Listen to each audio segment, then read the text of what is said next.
हम एजाज डार के घर में बैठे हुए थे। बहुत सारे लोग यहाँ पर अलग अलग सियासी जमातों से, समाजी तंजीमों से ताल्लुक़ रखने वाले लोग यहाँ पर आ रहे हैं और इजहार ताज़ीब जो है वो एजाज डार के ख़ानवादे के साथ कर रहे हैं। और साथ में हस्ब मामूल जो होता है, वादे इरादे तमाम चीज़ें होती हैं, लेकिन यहाँ पर मेरे साथ खुर्शीद बिस्मिल साहब हैं। इन्होंने ये तय किया है कि एजाज डार की जो 2 बहनें हैं उनकी पढ़ाई का ज़िम्मा ये लेंगे। ये थाना मंडी में एक स्कूल रन करते हैं। मुझे खुर्शीद साहब सबसे पहले ये बताइएगा कि एजाज डार की मौत के बाद ज़ाहिर सी बात है इनके घर वालों को कंपनसेट करना, आप पैसा दे दें, कोई भी मदद करें, मुमकिन नहीं है। आपने ये तय किया है कि आप दोनों बच्चों की पढ़ाई का ज़िम्मा लेते हैं, तो कहाँ तक आप ये ज़िम्मा लेंगे? देखिए जी, पहली तो हम ये जो हादसा हुआ है इसका हमें बड़ा अफसोस है, बड़ा शॉकिंग है ये। लेकिन हमारी सोसाइटी जो है अभी भी इस पर बड़ा अल्लाह का करम है। यहाँ के जितने भी लोग हैं, चाहे वो हिंदू बरादरी से हैं, चाहे सिख बरादरी से हैं, चाहे मुस्लिम बरादरी से हैं, अभी भी इनमें एहसासात इंसानी जो हैं बड़े बुलंद हैं। और मैं समझता हूँ जब कभी इंसानों के दरमियान किसी पर कोई मुसीबत आए तो अगर हम शेयर करें उसके दुख में, तकलीफ़ में, तो उसका वो सब गम और दुख जो है वो भूल सकता है। ये जो इनका इतना बड़ा लॉस हुआ है, ये इसका कोई कंपनसेशन ना तो हुकूमत के पास है, ना हमारे पास है, ना किसी के पास दी है। अगर हम करोड़ों की जायदाद दें इनको तभी वो कंपनसेट नहीं हो सकता। इनका बेटा कहाँ इनको मिलेगा। लेकिन इनके दुख में, इनके गम में शरीक होकर इनका हौसला बढ़ाना ये हमारा इंसानी फ़र्ज़ है। यहाँ तक इनकी 3 बेटियाँ रह गई हैं।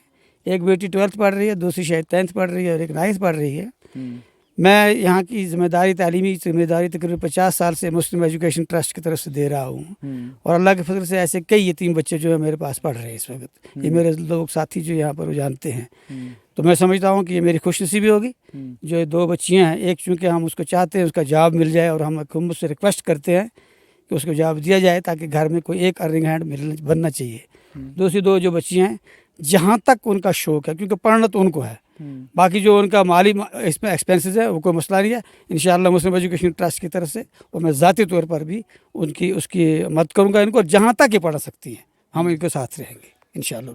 दूसरी चीज़ आपसे मैं ये भी जानना चाहूँगा कि बहुत सारे लोग हैं जो माली मदद जो है इस ख़ानदान की करना चाहते हैं। उसके लिए अलग अलग वेब पोर्टल्स के ऊपर, फेसबुक पेजेस के ऊपर बाज़ाब्ता इनके बैंक अकाउंट की डिटेल दी गई है। लोग शायद मदद भी कर रहे हैं।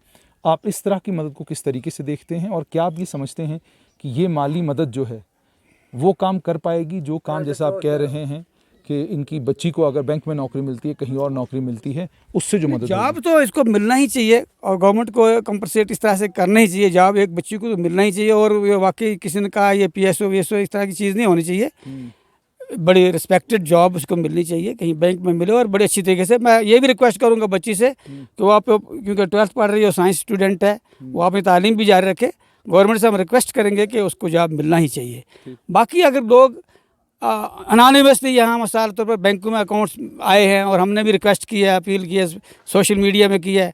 कल किसी में बहुत बड़े आदमी ने मुझे श्रीनगर से फ़ोन किया, क्या वो अकाउंट जो है वो कन्फर्म्ड है? मेरा बिल्कुल है। फिर कहा उन्होंने कुछ मदद की है, वो भी मुझे बताई। फिर मैंने बैंक से उनको कन्फर्मेशन भी दी। अगर वो मदद हो जाती है तो इसमें कोई बुरा नहीं है, समाज को मदद करनी चाहिए। और इसमें कोई ज़रूरी नहीं है आप उनको सामने कुछ लोग आते हैं ड्रामाबाजी करते हैं, चेक देते हैं, कभी ये करते हैं, मुझे उससे इत्फाक नहीं है। इनको तो इनके फरिश्तों को भी पता नहीं होना चाहिए कि किसने इनकी मदद की है। और वो अगर कोई कर रहा है तो बहुत अच्छा है। और बाकी हम असल में हम इनको अल्लाह पर ही छोड़ते हैं। लेकिन अगर समाज हमारा जिंदा है और कोई मदद करता है तो I think it is good. मुझे यही पता है कि हमारा समाज शायद जल्दी भूल भी जाता है। शायद आज ये 10 दिन 20 दिन याद रखेंगे, लेकिन मैं सारे समाज से रिक्वेस्ट करूंगा कि इनको याद रखना चाहिए। एक चीज़ और खुर्शीद साहब आपसे जानना चाहूँगा कि मस्जिद बनाना हो, मंदिर बनाना हो, या कोई भी दूसरा धार्मिक स्थल बनाना हो, या मजहबी कोई बिल्डिंग आपने खड़ी करनी है, तो उसके लिए लोग बड़ी तन मन धन से मदद करते हैं और बड़ा बेबाक होकर मदद करते हैं। और फिर मस्जिद हो, कोई भी जगह हो, ऐलान भी करवाया जाता है। कुछ लोग तो ऐलान भी करवाते हैं कि जनाब मेरा ऐलान कर दीजिएगा ज़रा, मैंने लाख रुपया वहाँ पर दिया है। ये आज हम एजाज डार के घर में आए हैं। यहाँ आकर हमको इनके बारे में पता चला कि इनके अब्बा पैरालाइज्ड हैं और घर का ये हाल है। हम चले जाएंगे, हम सहाफ़ी हैं, हमारी कहानी ख़त्म, उसके बाद हमें ये इस गांव का रास्ता भी भूल जाएगा कि रास्ता कहाँ से, ये मामूल हमारा यही है। सियासतदान आएंगे, वो भी अपनी बात करके चले जाएंगे, उसके बाद कोई जिस वक्त वोट लेने या देने की बारी आएगी फिर उनको ये घर याद आ जाएगा। आप मुझे ये बताएं कि जो हमारा समाज है, हम क्यों नहीं एक इस तरह का सिस्टम डेवलप कर पाते जिसमें हम, हालांकि हुज़ूर सल्लल्लाहु अलैहि वसल्लम की हदीस भी है, यतीमों के सर पर हाथ रखने को उन्होंने कितना बड़ा मकाम कहा है और क्या कुछ उसके लिए कहा है, कितनी हदीसें मुबारक हैं उसके लिए। एक तो ये तो यतीम भी नहीं है, माँ बाप भी अल्लाह ताला ने इनके बिल्कुल ठीक ठाक हैं इनके साथ। मैं आपसे ये जानना चाहता हूँ कि ऐसा कोई निज़ाम क्यों नहीं हम बना पाते कि जब इस तरह के हालात हों तो हुकूमत की मदद की ज़रूरत ही ना पड़े, हुकूमत बहुत बौनी पड़ जाए हमारी मदद के सामने। हमें क्यों सोशल मीडिया के ज़रिए, अलग अलग ज़रियों से हमको, अगर हम मस्जिद के लिए चंदा जमा कर सकते हैं तो और कोई ज़ख़ीरा कहीं पे हम क्यों नहीं रख सकते कि अगर इस तरह के कहीं भी हालात बनेंगे तो समाज की तरफ से ये मदद जो हम उस घर को देंगे, और ये मदद बड़ी खामोशी के साथ होगी, किसी को पता भी नहीं चलेगा। देखिए, आपने सारी बातें इस हवाले से की हैं। हमारा जो बिलखुसूस हर बरादरी का, हर मज़हब का कोई न कोई तरीक़ाकार है। जो हमारे पास सिस्टम है मौजूद, इतना बेहतरीन सिस्टम है कि कहने की बात ही नहीं है। हमारे जो हमसाया हैं उनकी ज़िम्मेदारी है ये, हमारे यहाँ जो गांव के मुतमव्वल है ये उनकी ज़िम्मेदारी है, ये हमारी ये इस्लामी तालीमात में। और उसके बाद हमारा एक क्लियर कट फंड है जो 2.5% है हमारा, वो है ही ऐसी पर्पज़ के लिए, वो तमाशेबाजी के लिए नहीं है। या इसी तरीके से और जो हमारा चैरिटी का है 2.5% है, और बहुत सारी चैरिटी की किस्में हमारे पास इस मुस्लिम सोसाइटी में। अगर हम उस इंस्टीट्यूशन को इस्टेब्लिश करें तो ये ज़रूरत ही नहीं रहती है किसी से मांगने की। मैं ये अपील करूंगा, इनके जो रिश्तेदार हैं, इनके जो भाई बंधन हैं, ये जो हमसाया है, अल्लाह के फजल से बड़े खाते पीते लोग हैं, ये कोई प्रॉब्लम उनके लिए नहीं है। और इनके पास ये पहले सेट सिस्टम है, वो एहसान नहीं करेंगे इन पर। हमसाया जब इनकी मदद करता है तो एहसान नहीं करता है, वो उसका हुक्म पूरा कर रहा है। इस तरह से यहाँ के जो अमीर लोग हैं, हमारे पैसे वाले लोग हैं, बड़े अच्छे अच्छे फैमिली है यहाँ पर। मैं जब 1970 में यहाँ पर टीचर था तो ये कच्चे घरों में सब लोग रहते थे। आज जब मैं यहाँ इसमें घूमता हूँ तो मैं से कहता हूँ वाकई ये राजधानी बन चुका है, ये राजाओं का इलाका बना हुआ है। सब कुछ अल्लाह का करम है, हमें सिर्फ अपनी जिम्मेदारी को महसूस करना है और समझना है।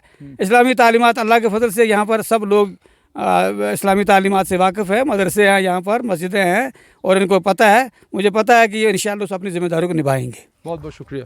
तो ये तो खुर्शीद बिस्मिल, आपने इन्हीं से सुन लिया कि ये इनकी बच्चियों की पढ़ाई की जिम्मेदारी तब तक लेते हैं जब तक ये बच्चियाँ पढ़ना चाहती हैं, ये नहीं कि 10वीं 12वीं तक, बल्कि जब तक ये बच्चियाँ पढ़ना चाहती हैं।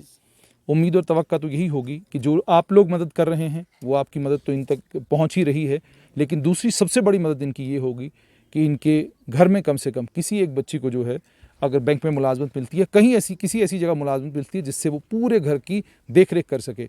और दूसरी बड़ी बात ये कि बच्चियों को पढ़ने का पूरा मौका मिलना चाहिए ताकि वो अपनी तालीम मुकम्मल कर सकें, तभी जाकर ये घर अब खड़ा होगा। वरना एजाज़ डार के बाद मैं और आप तो चले जाएंगे, उसके बाद जैसे मैंने पहले भी कहा, ज़िंदगी को झेलना और ज़िंदगी की मुश्किलों को झेलना इसी एक घर का और इसी एक ख़ानदान का काम बनकर रह जाएगा।